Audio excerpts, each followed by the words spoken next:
नमस्कार।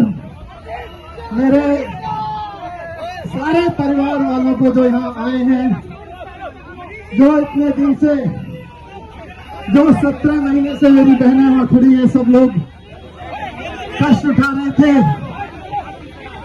आप सबको नमस्कार। आजाद मनीष सिसोदिया का नमस्कार। आप सबको आजाद मनीष सिसोदिया का नमस्कार। आप सबने 17 महीने मैंने कष्ट नहीं उठाया, आप सबने कष्ट उठाया। समर्थकों के बीच ये हैं मनीष सिसोदिया। दिल्ली एक्साइज केस में अभी पूरी तरह से बेदाग साबित नहीं हुए हैं, लेकिन 17 महीने बाद जब तिहाड़ जेल से रिहाई हुई तो उन्होंने अपने आप को आज़ाद मनीष सिसोदिया बोला। उन्होंने कहा कि पिछले 17 महीनों में सिर्फ उन्होंने ही कष्ट नहीं सहे हैं, बल्कि आप सबने भी सहा है।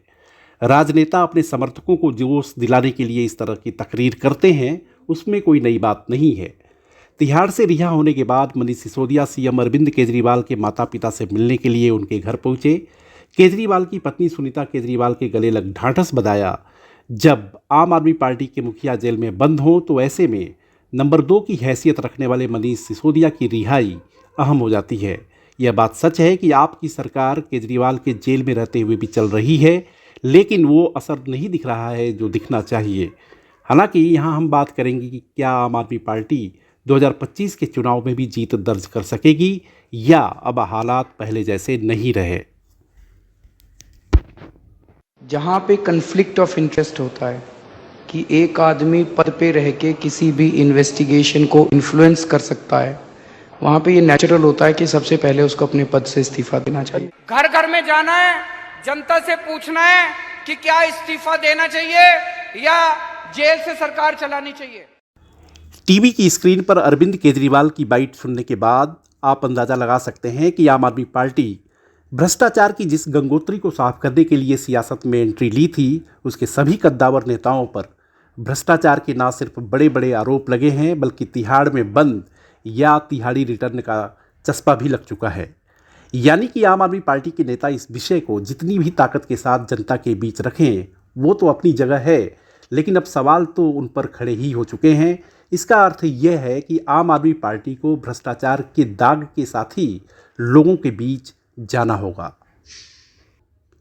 सियासत में सब कुछ एक जैसा नहीं होता, समीकरण बदलते रहते हैं।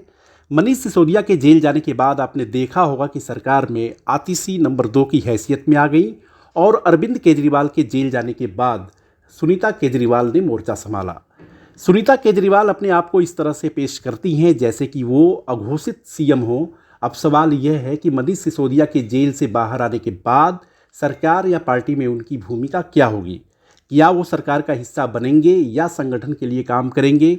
अगले 5 महीने बाद जब दिल्ली में विधानसभा चुनाव का बिगुल बज चुका होगा, उससे पहले आप सरकार का बेहतर प्रदर्शन और आपकी सांगठनिक शक्ति दोनों अहम होगी। सवाल यह है कि क्या आपके नज़रिए में किसी तरह का बदलाव होगा? क्योंकि आम आदमी पार्टी की सरकार बनने के बाद से तकरार की राजनीति के लिए ही ये पार्टी जानी जाती रही है। ये लोग तकरार की जगह सहकार की नीति पर चलेंगे, यानी कि क्या इनका सेंटर से, केंद्र से एक संबंध अच्छा बनेगा, ये देखने वाली बात होगी। 2014 के बाद से अब दिल्ली के मिजाज में भी बड़ा बदलाव आया है। आम आदमी पार्टी जिस पानी के मुद्दे पर, इंफ्रास्ट्रक्चर के मुद्दे पर कांग्रेस या बीजेपी को घेरा करती थी, वो मुद्दे आज भी ज़मीन पर मौजूद हैं, गायब नहीं हुए हैं। बीजेपी के नेता तंज भी कसते हैं, वो कहते हैं कि ये वही केजरीवाल है, वही आम आदमी पार्टी है जो दिल्ली को लंदन बनाने की बात करती थी, करती भी है, लेकिन आखिर वो दावे कहाँ हैं? तो इस बात से कैसे इनकार किया जा सकता है कि आपके लिए एंटी इनकम्बेंसी नहीं होगा? अगर आप आम चुनाव को देखें तो केजरीवाल की रिहाई का फ़ायदा भी कुछ खास नहीं हुआ। जिस सहानुभूति की उम्मीद आपके नेता कर रहे थे वो कहीं नज़र नहीं आया। दिल्ली में आप एक भी सीट नहीं जीत पाई। इसका अर्थ ये हुआ कि जनता ने कहीं ना कहीं माना कि आपके नेता भी पूरी तरह से बेदाग नहीं हैं, दागमुक्त नहीं हैं। तिहाड़ से रिहाई के बाद मनीष सिसोदिया ने संविधान और आरक्षण का राग अलाप कर नैरेटिव सेट करने की कोशिश की है ताकि बीजेपी को घेरा जा सके। जो बाबा साहब ने जो सपना देखा था कि कोई तानाशाही सरकार आएगी तो तानाशाही भरे कानून बना बना के जब नेताओं को, विपक्ष के लोगों को जेल में डालेगी तो इस देश का वो संविधान जो बाबा साहब ने बनाया था उनकी रक्षा करेगा। एक आम आदमी जो तानाशाही के खिलाफ बोलेगा, तानाशाही के खिलाफ बोलने वाले को अगर सरकार जबरदस्ती जेल में डालेगी तो संविधान बचाएगा, आज मैं बाबा साहब का और इस देश के संविधान के एक एक शब्द का ऋणी हूं और अब मेरा पूरा जीवन बाबा साहब का और संविधान का ऋणी है। आज वीडियो को लाइक, शेयर और सब्सक्राइब करें और हाँ, कमेंट भी जरूर करें। देखते रहिए इंडिया अड्डा।